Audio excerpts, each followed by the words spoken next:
नमस्कार स्टूडेंट्स। आज हम अपनी इस वीडियो में क्लास 10th मैथमेटिक्स यानी आपकी गणित सब्जेक्ट के सिलेबस को डिस्कस करने वाले हैं। और यह सिलेबस जो है आपका 2024 और 2025 यानी 2025 बोर्ड एग्ज़ाम के लिए महत्वपूर्ण सिलेबस है, जो सीबीएसई की ऑफिशियल साइट से उठाया गया है। तो इस वीडियो में हम आपके सभी डाउट्स क्लियर कर देंगे।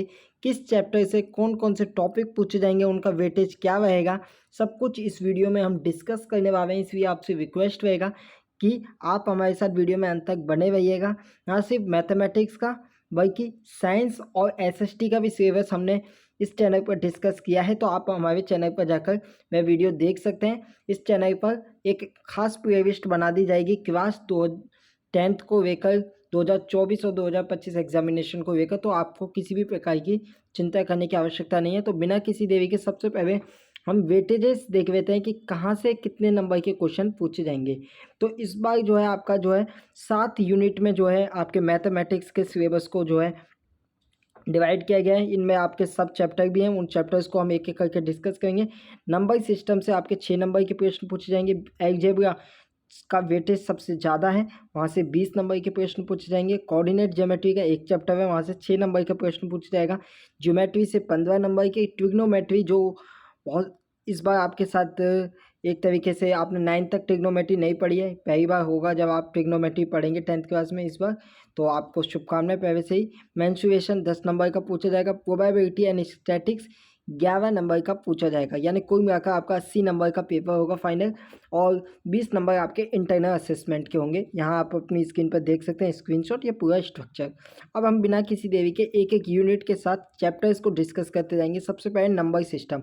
तो नंबर सिस्टम में आपका एक चैप्टर है रियल नंबर, और रियल नंबर से देखा जाए तो ये सभी टॉपिक आपका fundamental theorem of arithmetic, statement after receiving work done earlier and after illustrating, motivating through example, proof of irrationality of under root 2, 3, 5।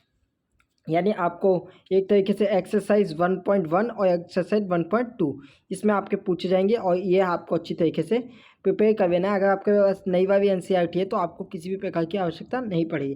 यहाँ देख लीजिए आप यूनिट 2 अलजेब्रा, यूनिट 2 से जैसे कि हमने देखा 20 नंबर, सबसे अधिक नंबर के प्रश्न यूनिट 2 से ही पूछे जाने वाले हैं, यानी आपके लिए सबसे महत्वपूर्ण यूनिट ये रहने वाली है।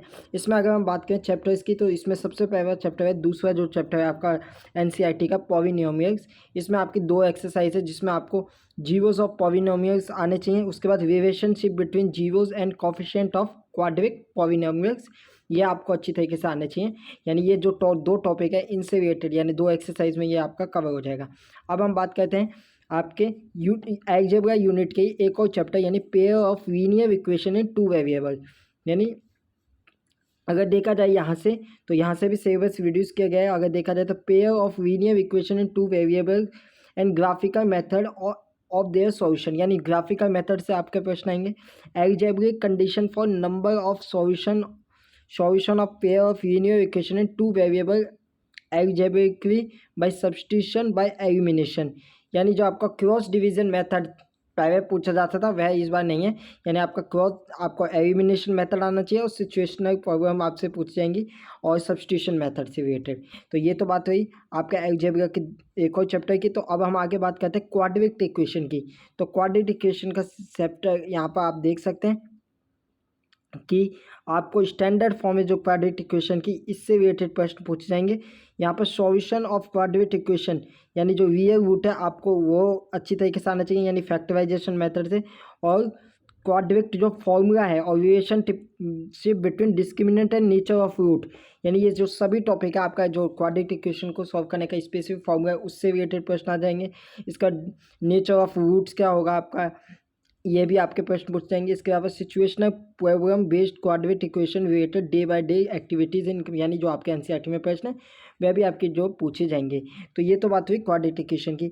और आप जो है इस पर अरिथमेटिक प्रोग्रेशन से भी आप परिचित होंगे, यानी ये आपके सामने पहली बार आ रहा है अरिथमेटिक प्रोग्रेशन। यहाँ से आपके अगर देखा जाए तो काफ़ी सिलेबस रिड्यूस किया गया। अगर पहले के सालों में कंपेयर किया जाए तो यहाँ पर देखा जाए तो स्टडिंग ऑफ अरिथमेटिक प्रोग्रेशन जिसे AP भी कहते हैं, derivation of nth term and sum of nth term, यही आपको पूछे जाएंगे। तो ये आपका सिलेबस है, इसको अच्छी तरीके से कर लीजिएगा। और ये रहा आपका अलजेब्रा 20 नंबर का। अब हम आते हैं कोऑर्डिनेट ज्योमेट्री, जो कि आपके 6 नंबर की आएगी।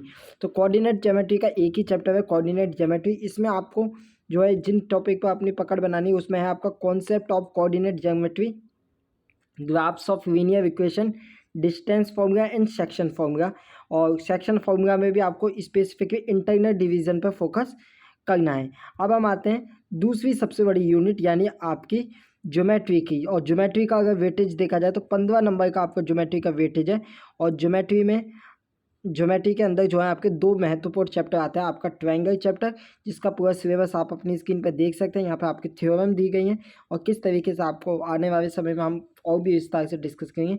यहाँ देख सकते हैं सर्कल, यहाँ पर आपकी 2 थ्योरम है जिन्हें आपको प्रूव भी करना है। The tangent at any point of a circle is perpendicular to the radius through the point of contact, ये आपकी आएगी। इसके अलावा the length of tangent drawn from a external point of a circle are equal, ये आपकी 2 theorem है, ये आपको प्रूव करनी आनी चाहिए और यहाँ से अच्छी तरीके से आप नंबर ले पाएंगे। इसके बाद ट्रिग्नोमेट्री में अगर आप देखें तो 2 चैप्टर में, लेकिन 2 चैप्टर में जो पहला चैप्टर है वो 2 भागों में बांटा गया है। तो अगर देखा जाए तो इसमें आपका आएगा introduction of trigonometry and then आपका आएगा ट्रिग्नोमेट्री आइडेंटिटीज़। और ट्रिग्नोमेट्री आइडेंटिटीज़ में भी आपका साइन स्क्वायर ए और कॉस स्क्वायर ए प्लस 1 का जो है आपका इसी इक्वेशन से रिलेटेड जो ओनली सिंपल आइडेंटिटी जो दी गई हैं उनसे रिलेटेड क्वेश्चन आपके पूछे जाएंगे। तो बिना किसी देरी के अब यहाँ पे देखिए height and distance, angle of elevation and angle of depression, यानी जो 30, 45 और 60 डिग्री वाले क्वेश्चन है वह आपको अच्छी तरीके से कर लेना है यहाँ पर। और आगे अगर हम बात करें तो आगे आते हैं मेंसुरेशन पर, जहाँ पर आपका एरिया रिलेटेड ऑफ सर्कल है। एरिया रिलेटेड ऑफ सर्कल में आपको जो है जो 60, 90 और 120 डिग्री वाले क्वेश्चन है वह अच्छी तरीके से करने हैं। इसके बाद अगर हम बात करें बिना किसी देरी के सरफेस एरिया एंड वॉल्यूम, और यहाँ पे सरफेस एरिया और वॉल्यूम में आप देख सकते हैं cube, cuboid, spheres, hemisphere, right circular cylinder, cones, ये सभी आपके पेपर में पूछे जाने वाले हैं। अब आखिर में आ जाते हैं हम स्टैटिक्स एंड प्रोबेबिलिटी, जो 11 नंबर की पूछी जाएगी। तो स्टैटिक्स में अगर देखा जाए तो काफ़ी सेवेज जो पहले वास्ट हुआ करता था अब वो काफ़ी रिड्यूस कर दिया गया है पिछले सालों से। तो अगर देखा जाए तो mean, median and mode, group data, bimodal situation to be avoided यहाँ पे देखे गए, यानी मीन, मीडियन, मोड आपको अच्छी तरीके से निकालना आना चाहिए। और आखिर में probability, classical definition of probability, simple problem on finding the probability of an event. यानी एक तरीके से हमने यहाँ पर आपके पूरे मैथमेटिक्स के सिलेबस को डिस्कस करी है।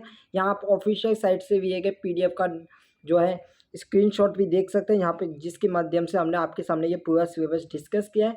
आपके सामने ये खास PPT बनाई गई है जिसमें हमने आगे क्लास 10th के साइंस और SST की भी क्या कहते हैं सिलेबस को ऐड किया है। तो आप चाहें तो इस PPT को डाउनलोड करने की हमारे टेलीग्राम ग्रुप को ज्वाइन कर सकते हैं, जिसका लिंक डिस्क्रिप्शन में मौजूद है। जैसे ही इस टेलीग्राम ग्रुप पर अधिक से अधिक कैंडिडेट जुड़ते हैं तो उसके लिए आपकी व्यवस्था करा दी जाएगी। फिलहाल इस वीडियो में इतना ही। आपसे रिक्वेस्ट है चैनल को सब्सक्राइब करके रखिए ताकि आपके लिए हम आने वाले समय में क्लास 10 से रिलेटेड और भी महत्वपूर्ण वीडियो बना सकें। धन्यवाद।